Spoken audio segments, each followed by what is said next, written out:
We want to welcome everybody to the Nisei Veterans Memorial Center's very special An Afternoon with the Author. My name is Deidre Teagarden. I'll be your host today, and I look forward to this journey with Darrell Lum and Eric Chock, who already started the conversation, and I love it. Just a few housekeeping items before I introduce our speakers. For those of you who may be new to our programming, we love to take your questions and your comments. So please feel free to type them in that little question and answer box at the bottom left of your screen. And we are going to get to as many as possible before the end of the program. And I know that someone already wrote something, so I look forward to seeing what that was. Also, this is being recorded and will be available on our Nisei Veterans Memorial Center YouTube channel in about a week. So please feel free to check out our YouTube channel and see what other talks we have had in the past that you may have missed. And finally, if you are interested in finding out more information about our center, please visit nvmc.org. Now it gives me great pleasure to introduce our speakers today, beginning with Mr. Darrell Lum. Darrell Lum is a fiction writer and a playwright whose work has been one of the pioneering voices of contemporary Hawai'i literature. His stories celebrate the everyday lives of local people and the use of Hawai'i Creole English. And for all of us in Hawaii, that's Pidgin. He has published 2 collections of short fiction and has had 7 plays produced by community and youth theater companies. He earned a doctorate in education from the University of Hawaii, and prior to his retirement, worked as an academic advisor to low-income first-generation college students at the University of Hawaii at Manoa. Our second speaker is Eric Chock. Eric Chock is a Hawaiian poet, scholar, and editor. He served as a professor of English and humanities at the University of Hawaii West Oahu and coordinated the state's Poets in the Schools program for more than 20 years. Chock has also edited several anthologies featuring Hawaiian writers, as well as Small Kid Time Hawaii and Haku Mele o Hawaii, 2 collections of children's poetry. He received the Elliott Cades Award for Literature in 1996. Together in 1978, Mr. Lum and Mr. Chock co-founded Bamboo Ridge to encourage the growth of a distinctly Hawaiian literary style. Bamboo Ridge received the Hawaii Award for Literature in 1996 from the Hawaii Literary Arts Council. Please help me give these 2 wonderful individuals a warm virtual Maui welcome. Gentlemen, aloha. Aloha to you. Hi, folks. Thank you so much for being here with us today. My goodness, both of you are so accomplished. We could actually do an entire afternoon with the author, which with each of you separately and easily fill an hour. So it'll be a little bit of a challenge today to get everything in, but I'm sure we're up to it. But might have to call on you for afternoon with the author in the future as well. And it's been really nice reading the emails that you have been sending to me about each other. I mean, I can just see that there's so much respect and admiration that you have for one another. And you have been childhood friends since first grade. I mean, how lovely and how lucky is that? You started Bamboo Ridge. It's celebrating 45 years. You have come back as the co-editors of this anniversary anthology. So congratulations. And what I'd like to do today is start off talking about Bamboo Ridge and the catalyst behind it. So Eric, I'm going to throw this first question to you. Okay. Thanks, Deidre. And welcome to everyone who I can't see right now, but I'm sure you're all there. I guess I want to start by saying we started Bamboo Ridge because it was a time when we saw the need for an outlet for writers like us, or what became known as ethnic writers or minority writers before that. You know, there have been different labels, and there were fewer opportunities to get published. And so Bamboo Ridge was our attempt, among others at the time, to have an option out there for writers who wanted to write in local voices about local themes and who may not get a fair reading from other publishers. I would like to backtrack that because I would say that it didn't just start cold like that. It didn't just pop up. For me, I was in graduate school and in the 70s, early 70s, and that's when canonical English literature was what was taught. And that means all mostly dead white European writers. That was the joke back then. And the funny thing, it was hard for us here to get ethnic literature into the program, harder than, say, in California, where there was more of a movement there, maybe because of more of the political base for their movement, or subcultures, minority cultures, ethnic cultures. But for me, it was just learn the standard curriculum. Don't use pidgin, even though my thesis was poetry. And I was told, well, you don't want to try to publish that, right? So it was that kind of background. While I was there, I was trying to promote the idea that there were a lot of different things we could do. So Poets in the Schools was a big one. A lot of different local, young, mostly poets would be trained and sent into the schools. There was the Hawaii Literary Arts Council, which sort of controlled the events and programming and funding at the time from the State Foundation on Culture and the Arts. And so we tried to get into that and sort of influence the funding and programming so that it would more closely reflect the variety of cultural backgrounds in our state. And just different things like that, either university-based or community-based, literary arts council-based. There were different ways we could start doing different things. And just about when I was finishing my grad school program, the Talk Story guys had come back from the mainland and wanted to do something like what they had seen on the mainland. Stephen Sumida in particular, yes? So for those who on the audience might not know what the Talk Story guys were, can you briefly explain what that was? And Darrell, were you involved with that? Yeah, we both were. I think Talk Story was, I guess its official title was Talk Story, Our Voices in Literature and Song, Hawaii's Ethnic American Writers Conference. And it came about because a couple of the founders, Stephen Sumida and Arnold Hiura, had attended and experienced a similar conference in Seattle, I believe. And they were excited about meeting Asian American writers and kind of highlighting and celebrating the fact that there was such a thing as Asian American literature. So when they came back home, they wanted to do something similar here. I might add a little bit of a side note that although many of the mainland writers were invited to come and attend, and they did readings as well alongside the local writers, it was then that I realized that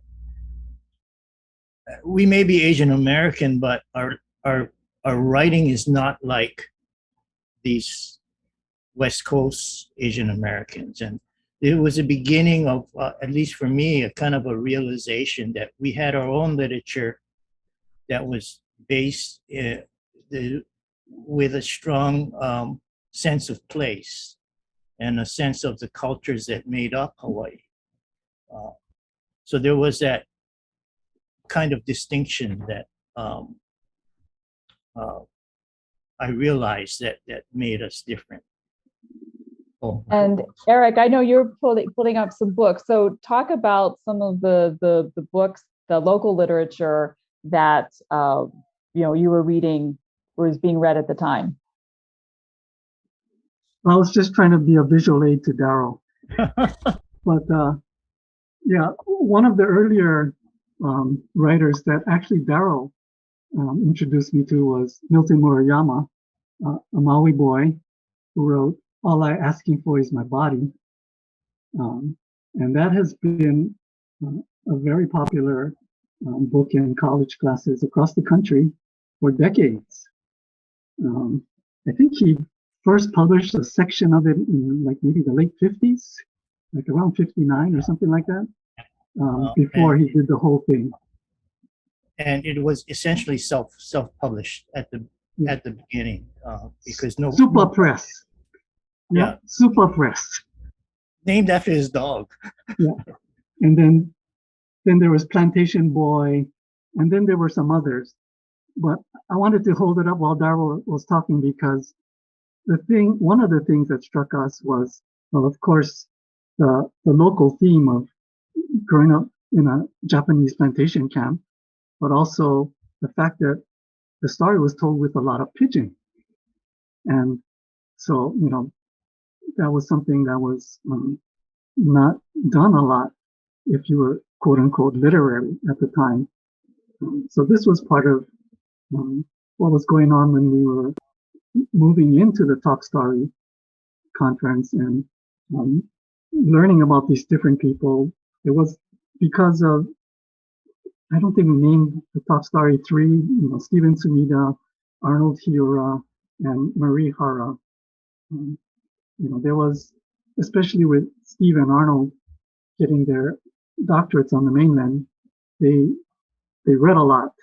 And so we found out about other people. Maybe I could hold up some others. Dr. Kazuo Miyamoto, I think he was in Issei, Hawaii, End of the Rainbow. So I'm not sure if this is just autobiography, historical, but that's what it reads like. Another Maui boy, and I think Milton and John Shirota were both vets. So this is John Shirota, another Nisei, Lucky Come Hawaii. And these were books that were, these were books that were being published not in Hawaii, correct? They were being, you were saying earlier before our talk that these were being published on the mainland. And so there was no place here that was publishing these kind of books.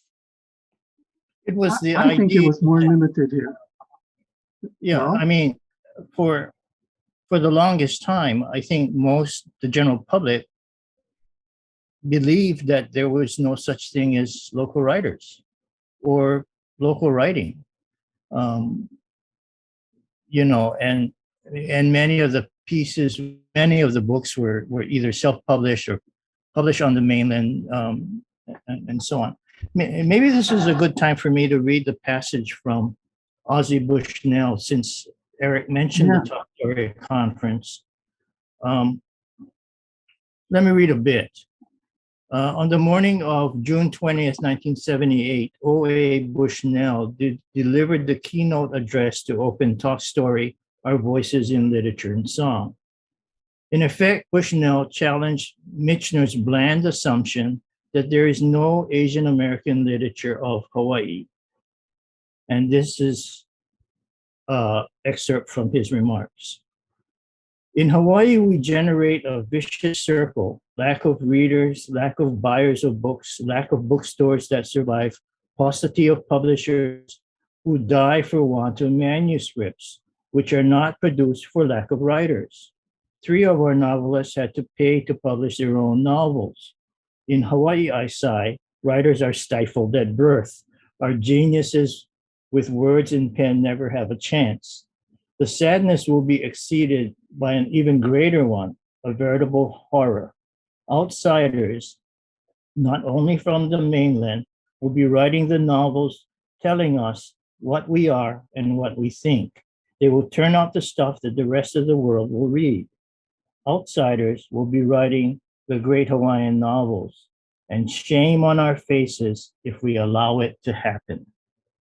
So this was, I think, Aussie's kind of challenge to, Hawaii writers that uh, unless we do it, someone else will tell our story.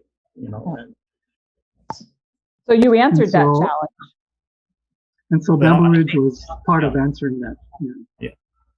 Yeah.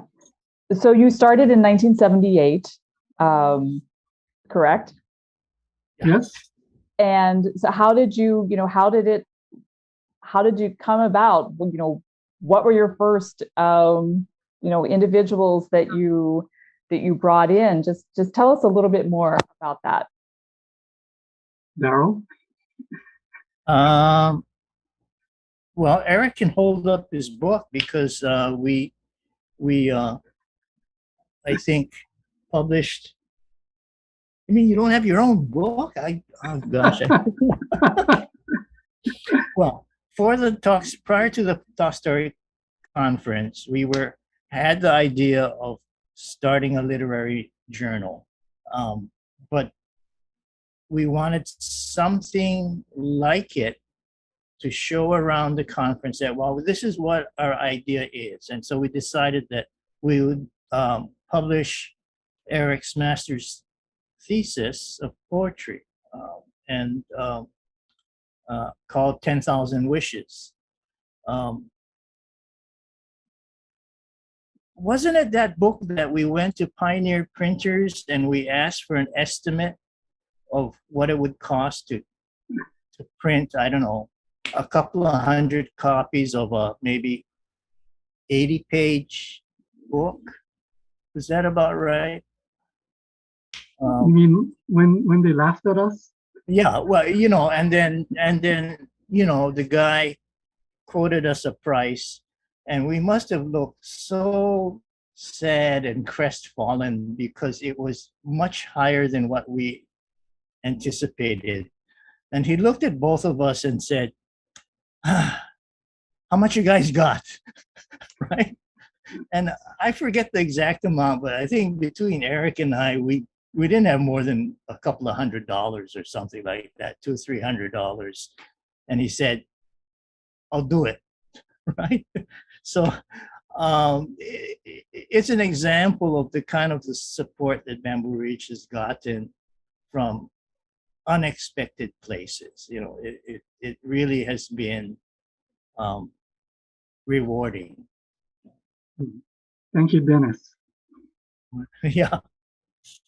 And I think that from that first anthology through today, I mean, how have you seen Hawaii's literary stage grow and change? It's a pretty broad question. Well, we're still around. There's been a lot more publishing. There's been a lot of discussion about what is local literature and what's Asian American literature, what's Hawaiian literature versus literature of Hawaii. Not the same thing. There's been a lot of success for us in terms of getting recognition in terms of grants, both local and national endowment for the grants or other foundation grants. We've had a lot of our writers being invited to speak at colleges and universities on the mainland where their books are assigned. We've been to a lot of conferences. We've had quite a few people go abroad and share their work in different countries: Japan, China, Korea, Philippines. Lois Yamanaka and Pigeon translation in French or whatever languages in Europe. Someone from Cambridge or Oxford writing about our work. So we've had a lot of things that we can write into our grants. But the main thing I think is that we are still going. Yeah. And writers still seem to want to have this venue to publishing, and enough people keep reading it. And we should mention that you are a nonprofit, and you publish 2 anthologies a year. But 45 years later, with all the success that you've seen, I mean, it must make you. What are the feelings? How does this make you feel, Darrell? Let's ask you. I mean, how does it feel to see how it's grown? Feels old. 45 years later. I would like to say that Bamboo Ridge started when Eric and I met in the 1st grade, but I don't think anyone would believe that. I think we started at a time when the options and the idea of publishing was very limited. Publishing was, something concrete on paper and that had to be printed. Whereas now I think there are many more options, and writers have other ways to get their work out. Whereas when we started, it was pretty much, you send your work out to some place like the Michigan Quarterly, and they might like your work, but they would insist, well, maybe you might want to, can you put in a glossary at the end of your poem, or some notes that explain the references that you're making? And it was, at least for me, a little bit upsetting, because you don't ask that of other writers who write from a maybe Western European perspective to explain their references to mythology, for example. The reader is expected to either know it or to look it up. They have a responsibility to do the work as a reader. And it's not the writers to have to explain their work. So we felt very strongly about that we wanted to start a journal that treated writers the way we ourselves wanted to be treated. And very naively, Eric and I thought, well, we can make a quarterly. Between us, we knew 60, 70, writers. And if each of them sent us one piece once a year, their best piece, we, divided out into 4 issues, we'd have enough material, right?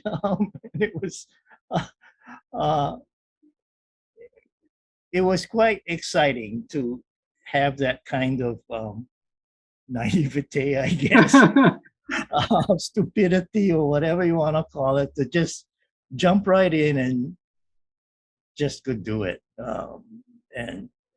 And we're lucky that like I said, we had support from the writers and from lots of folks who maybe didn't have necessarily a lot to do with literature or interest in literature even, but when Eric comes to Long's Drugs with a fistful of books and say, "Can you carry this in your store?"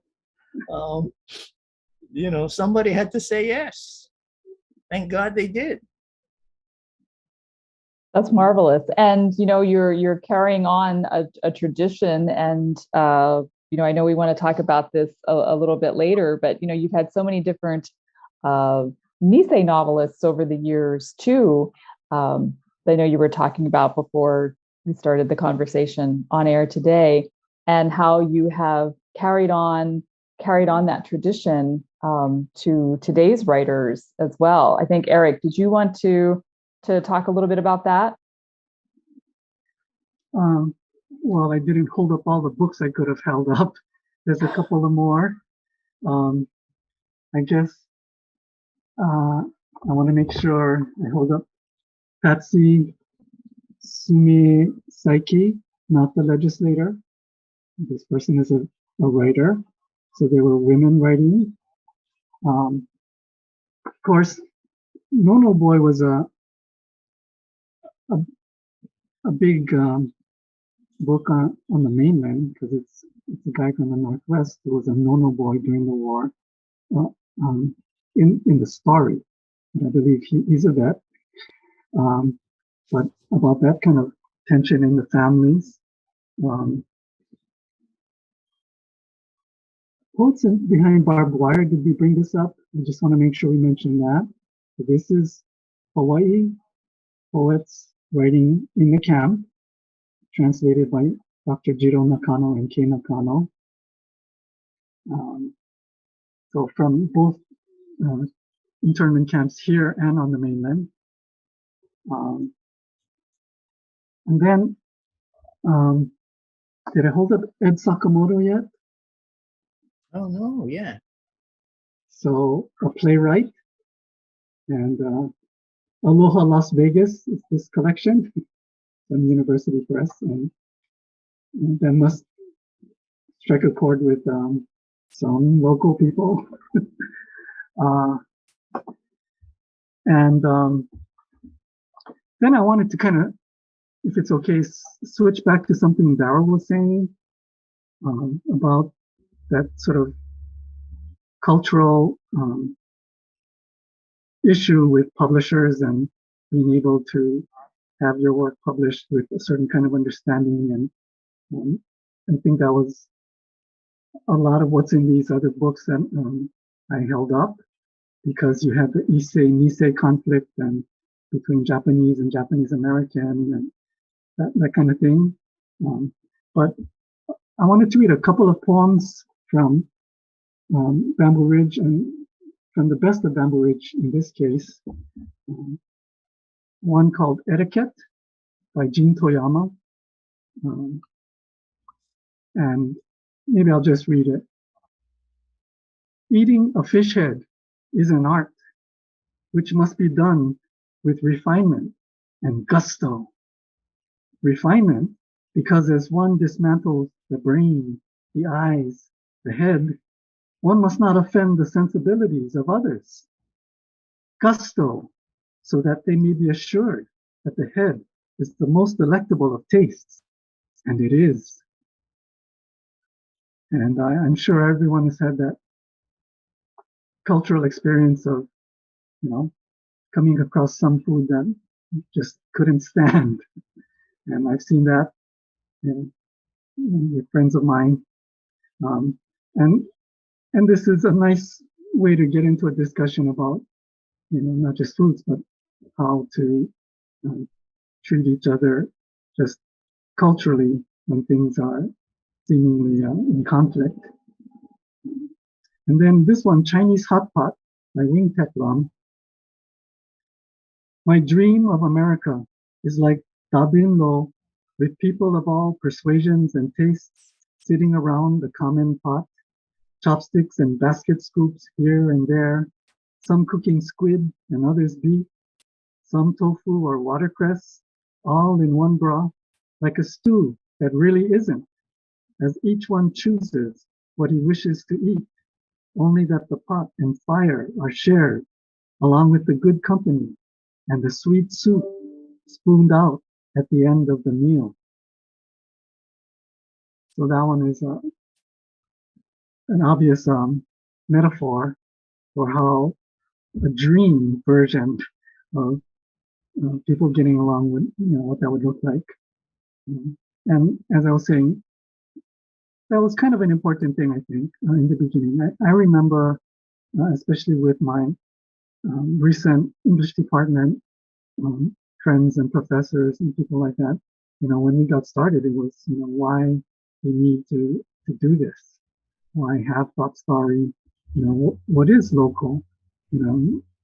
Especially if we were thinking of it as two separate things, to have a literary academic kind of literature, and everything else was not literature. I mean, there was also that story about how the first literature class at Ethnic Studies UH was not going to be called literature. They didn't want to call it that. They wanted to call it writings because it was not literature. So you have this whole thing about what is local culture and what is local literature and different kinds of problems that presents when you're um, having to write grants for it or having to convince teachers to use it, that it has value, that kind of thing. Interesting, very interesting. And thank you for the reading. Those were fantastic. Actually, my colleague Melanie lent me her copy of that anthology. So nice to hear you read from it. Darrell, I know you were going to share a reading with us as well. And this is something you had done during COVID, I think, the Boy and Uncle. And I was wondering if you might do that for us now. I think the two of you are going to do it together, yes? Yeah, sure. Lately, I've been writing these dialogues between a young boy and his uncle, called Boy and Uncle. And at first, and it's been a couple of years of, writing just sort of random topics, but this banter between the two characters. And at the beginning, I always thought myself as Boy. And at this point, nobody believes me and says, no, you're the cranky old Chinese man. You're the uncle. So anyway, we'll let the audience figure it out. But I asked Eric to read this particular piece called Boy and Uncle No Can Remember. And it came out of, I'm not sure whether this came first or the incident of me forgetting where I parked the car in the supermarket parking lot came first. But more and more, this is the writing that imitates life, or life imitates writing. I'm not sure. So anyway, Eric, you ready? Mm-hmm. Boy and Uncle No Can Remember. Uncle, why are you walking back and forth to the kitchen? What? Huh? What? I don't know. I no can remember. They say, retrace your steps. Then you're going to remember. That's what I'm doing. Why you think I'm going back and forth? Not easy. Okay. Get your exercise anyway. Retrace your steps. No work. What if you not can remember where you was before? Old age, huh? I can't help you, Uncle. You not can help if I cannot tell you what I like remember. If I could remember, then I wouldn't need your help. And if I not can remember, you not can help. Sorry, I'm not easy getting old. That's all right, Uncle. Sometimes no can help. Come by, go and come back to you. You mean like one boomerang? You throw them out there and go and come back and slap you in the back of the head. Going to have stars and exclamation points and birds tweeting like in the cartoons. Yeah, then the light bulb can come on. Forget it. My light bulb burned out already. When the thing burn out, no can replace. Funny thing, most times, light bulb no give warning. No get dim, and then finally kaput. Most times work perfect until you turn them on one day and no work. I think my brain like light bulb. On, off. Work, no work. That's the origin of the kind, or whatchamacallit. When the light off, you gotta say, what you call? Boy, try bring me the what you call? The kind. You know which one, eh? No. What? Yeah, the light bulb in the icebox no work. Long time now, but I no can find the one that fit. Regular light bulb no fit. Take the bulb with you to the store, Uncle. Sometimes I open the icebox door and no can remember what I was going to get. So I close them and open them again. Dark inside. The smell of kimchi, rotten orange, meatloaf, teriyaki sauce come out, but I no can remember. Auntie tell, why are you standing in front of the refrigerator letting out all the cold air? Close the door. So I close them and I stand in front of the closed door. She tell, why are you standing in front of refrigerator door? Get out of my kitchen. So I go by the TV and I look at the refrigerator from there. Still no can remember. Never mind. That's all right, Uncle. Just tell me what you need, and I get them for you. You good boy.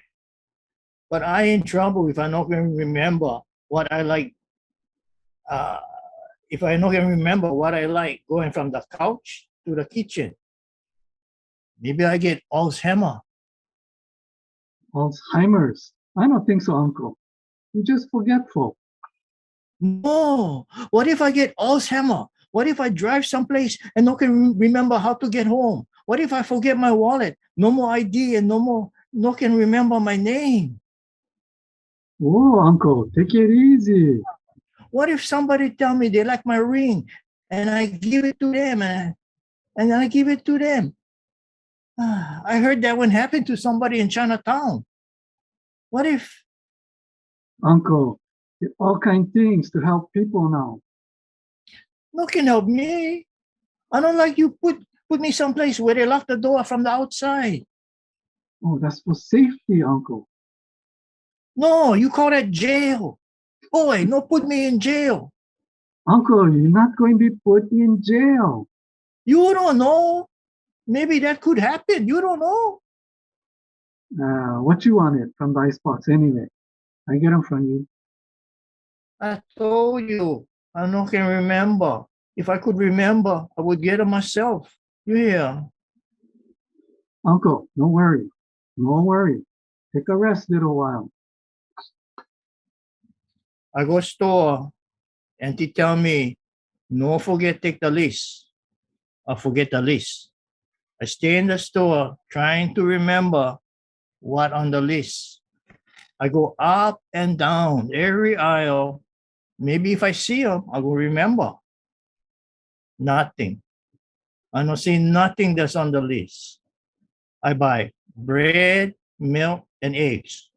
Nothing go wrong with bread, milk, and eggs, huh? Smart. Good move, Uncle. Only thing, when I get home, I get scolding because we get plenty bread, milk, and eggs from the last time we went to store and forget the list. No can win, huh? Worse, I get my bread, milk, and eggs in my bag and I push the cart outside. Where I went park the car? Try park the same place, Uncle. Or maybe way far in the parking lot where nobody go. Only gonna get one car, your car over there.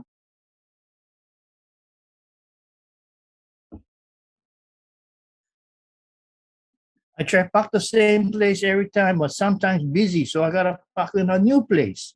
That's why I think always get cars waiting, blinking the blinker because they like park the same place all the time. Try look, all the senior citizens waiting for one spot open up in their favorite row. One time it was raining and I had my cart full of frozen stuff. I go to a place I usually park, no more. I go to a second place, no more my car. I go back to the first place, maybe I miss some. Raining harder, eggs and bread getting wet. I figure I'm going back to the store and ask them wash my cart, and then I'm going to walk up and down every row. I don't like say I would forget where I park. From now on, I'm going to be one of those blinker guys. Wait for the spot to open up in the same row all the time. Yeah, Uncle. Just remember which way the arrow is going. Away from the store or going toward the store. Yeah, I do that. I tell myself, up, up, up, or down, down, down. Yeah, smart. Cut the number of rows you gotta look in half. Except then get the rows that go two ways, up and down. Oh, I in trouble again. Used to be easy for my car. My old car had the orange ball 76 decoration they stick on the antenna when you buy gas. Easy to find, huh? Even if you get plenty of orange balls in the parking lot, you cut down the possibility, huh? Yeah, uncle. No more old-fashioned antenna nowadays. No place to put your ball. The last resort, you gotta ask the security guard drive you around the parking lot. Oh, I see plenty of farts riding around in the car, looking worried. They almost stand up to see if they can spot their car. The guard only smiled and drive slow, just like he in the Camp Day parade. He waved at the people. The guy who went lose his car no wave. He still ashamed.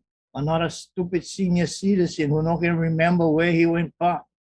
I'm not that old. I can figure things. I can remember things from 50 years ago. Parking space from 20 years ago, not so good. 20 minutes. No worry, uncle. Remember how you used to take me by ice cream? And you wait and wait and wait until I decide which one I like. You didn't buy me one for yourself. You just sit in the car. You watch me eat until I suck the stick clean and you laugh, laugh, laugh at me. Even if I spill or get the seat dirty. Even wait to go home. We park under the big tree, eat ice cream. Yeah, I remember. Nowadays, I get all fatless because I no can remember. My mind go blank, fuzzy like on TV connection went out. Only snow on the screen. No matter what channel you change them. Sometimes I feel lost, boy. I don't know where I'm going, where I stay, where I was. Scary sometimes, boy. Scary. You know what, uncle? When you feel like that, come pick me up and we go park under the big tree, eat ice cream. Oh, Thank you. Thank you. What a treat that was. I know you had sent me a copy of that, but to hear the two of you read it just brought it to life. Thank you very much. I know we have a lot of people on the call today who are interested in actually submitting work to the upcoming anthology. So I'm going to jump around a little bit, but we have a couple questions came in earlier today. So a few people are asking, can you be from the mainland, but be living here and still be considered a local author and submit work to the upcoming anthology? That question has come in twice. that doesn't seem to be an issue. Yeah. Just write the stuff and send it in, And I know that you're trying to push the website for people to go on and find out more information about, exactly how to send things in. Do you want to just share that website with everybody now? It's your Bamboo Ridge Bamboo website. Ridge. Bamboo Ridge, one word, .org. And if you go on there, you can easily see the submission information. But people are able to submit both poetry and prose, correct? They don't have to submit either or. Yes. Okay. I would suggest that, one of the key things that writers might consider doing is to read Bamboo Ridge. And you can do it free. There's 14 issues that were digitized and archived in the KCC library is held in the UH Manoa Library, but there's a link on our website that will take you there. Some libraries have actual hard copies, and there are a number of copy of issues that are free to read online. And of course, you can purchase the most recent ones, but I think it's really important to get a sense of what the journal has been publishing.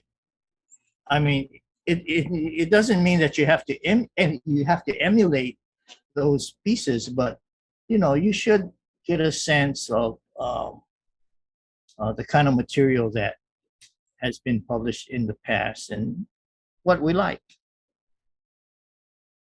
Perfect. Can I? Oh, yes, go ahead, please. I was going to respond to that question, or the two questions about if you're not born and raised here.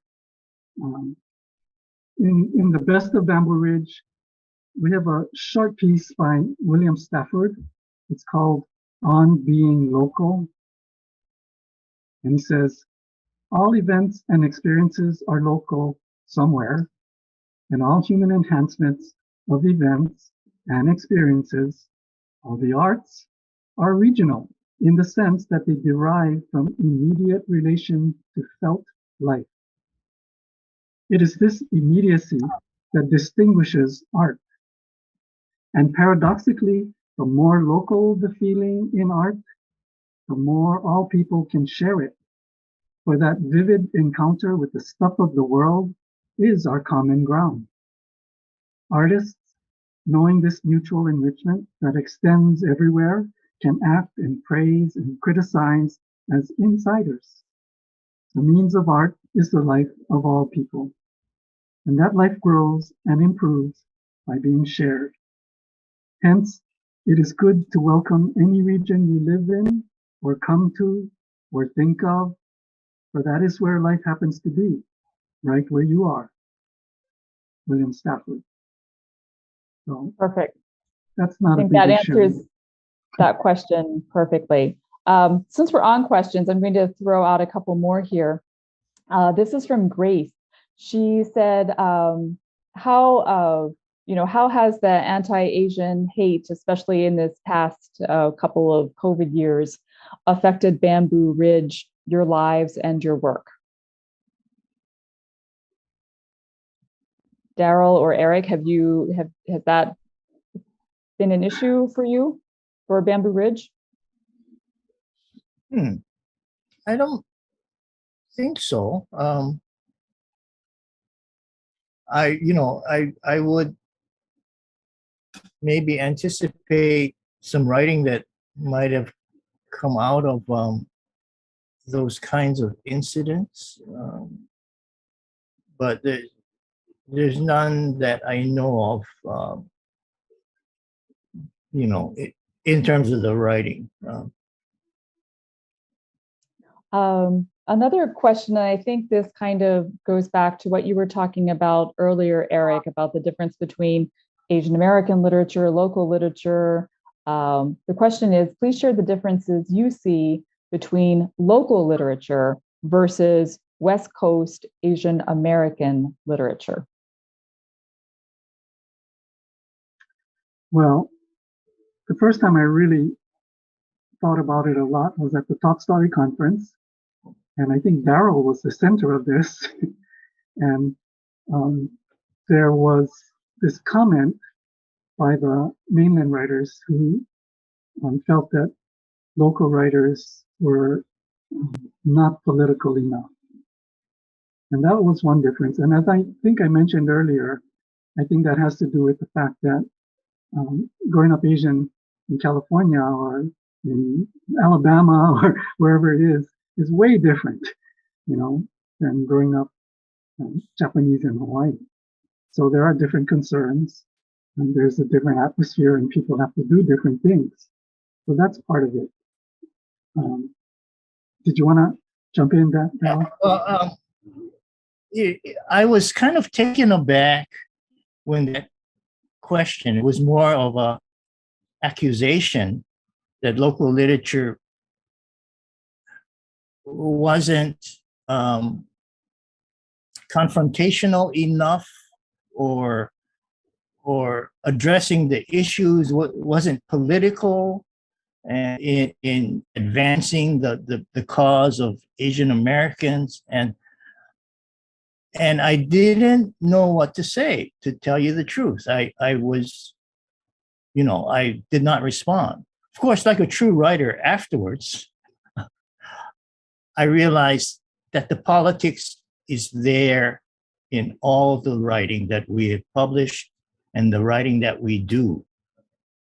And it's your job to figure out the politics of it, because it's different. The politics in local literature is different from the kind of the more blatant, in your face examples that were being read and uh, by the West Coast writers. So, the politics is there, and it's, as the reader, it's your job to understand it and understand where the literature comes from in the context of geography and in the context of local culture. Notice I'm not saying in the context of Asian American culture, but local culture. Yeah. Right. Okay, thank you for that. We are gently running out of time, unfortunately, because I think we could chat for another good hour. And again, definitely want to have you all back on. Before we start to end, I did want to also acknowledge the beautiful artwork that you have on the covers of the anthologies. I mean, you have had amazing artists, Satoru Abe, Tadashi Sato, Noe Tanigawa. I mean, just beautiful work. Darrell, look at what Darrell is holding up. Can you just speak to these covers right now, Darrell, that you're holding up? Harisuchi Dana, Tadashi Sato, Satoru Abe,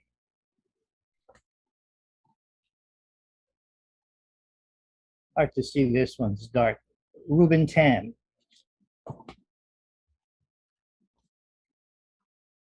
John Young,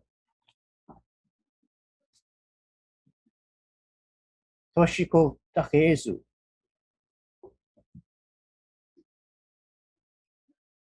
Isami Doi,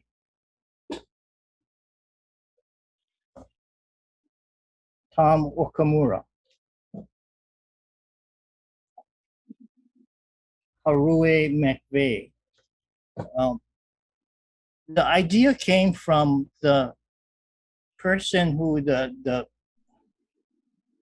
I'll call him our art director. His name is Wayne Kawamoto. He was the gallery the gallery director who put together all the shows in the UH Art Gallery, and he's the one that implanted the idea that, hey, you guys are publishing some of the older writers, which we were trying to do in every issue, trying to honor some of the writers who had made their reputations in the past. And Wayne said, why not do the same for the local artists, who many of them on the GI Bill studied in New York and made their reputations there before coming home. And so he was the one responsible for us to try to honor and feature the legacy of artists from Hawaii that we have.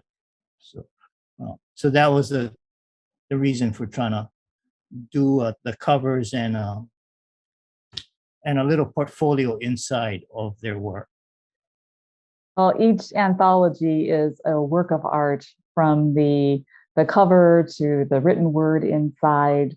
And if you have not read the Bamboo Ridge anthologies, you know, please go to their website. You're also digitizing everything, which is so 21st century, so people can find things online as well. I know we know how difficult that is to do and how expensive that can be, but thank you for doing that so it's accessible worldwide.